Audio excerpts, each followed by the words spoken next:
वज़ीर आज़म शहबाज शरीफ की रुक रुक कर तकरीर पढ़ने की वीडियो वायरल क्या हुई। सोशल मीडिया सार्फिन ने ट्विटर और फेसबुक पर महा संभाल लिया।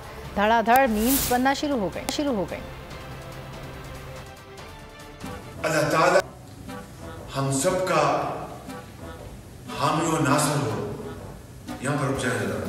घबराहट या बौखलाहट, कई बार रुके, कई बार रीटेक किया। वजीर आजम शहबाज शरीफ का पहली बार कौम से खिताब, रुक रुक कर तकरीर प्रॉम्प्टर से पढ़ने की वीडियो मंजर आम पर आ गई।